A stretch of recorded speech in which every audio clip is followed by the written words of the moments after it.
Welcome back, Midnight Howl by Claire Hutton.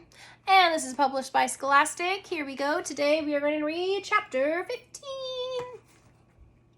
It was late when Lily, Bonnie, Haley, and I crowded into our tent, and I fell into a deep, dreamless sleep right away. It felt so much later when I suddenly opened my eyes into darkness, wide awake. Something was outside the tent. There was a snuffling noise and a scratching against the tent wall. "Guys," I whispered. No one answered. Something brushed against the wall beside my head, and I thought about how thin the tent wall was. "Guys," I repeated anxiously, not whispering this time. I reached to shake Bonnie, who was next to me. She mumbled.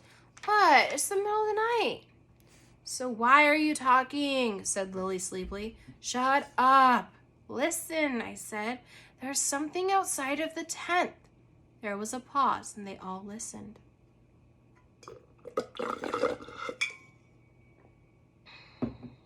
"There's nothing out there," said Bonnie grumpily. "You're just scared because of Becca's stupid..." A horrible, sniffly growl came from outside, and we all screamed. "What was that?" Bonnie shrieked. "You guys," said Lily suddenly, "Haley's not here." My heart plummeted. I couldn't breathe for a minute. I reached out toward where Haley had been sleeping and found only her empty sleeping bag. Outside, the snuffling noises came again, along with the clattering of something metallic. Haley? But the full moon's not full yet, I thought. The rest of the campsite was waking up.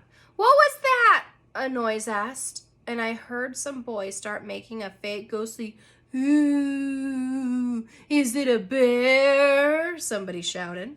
Lily switched on her flashlight. "I'm going to look outside," she said bravely. "Yikes," said Bonnie. "If it eats you, can I have your cute black boots?" Lily made a face at her and unzipped the tent. She stepped outside, and after hesitating for a second, I followed her. Bonnie came after me, hovering nervously in the opening of the tent. Lily's flashlight beam darted around the campsite. Everything looked normal. The metal clatter came again, and Lily trained the flashlight beside her tent. "Oh," she said. I craned my head to look past her and saw a fat raccoon, its head in an aluminum pan. It was eagerly licking the inside, its little paws holding onto each side of the pan. Mr. Samuels crawled out of his tent on the other side of the site, a pot in one hand and a spoon in the other. He got to his feet, took a good look at the raccoon, and then started banging on the pot and shouting, "Ah, go, go!" The raccoon took its head out of the pan and gave Mr. Samuels a long, offended look. Then it turned and unhurriedly shambled its way into the woods. By this time, everyone was crawling out of their tents, laughing and talking and trying to figure out what was going on. "Who left food outside of the food locker?" Mr. Samuel shouted accusingly. There was a shuffling as everyone looked away from the angry teacher. Then slowly Jack raised his hand.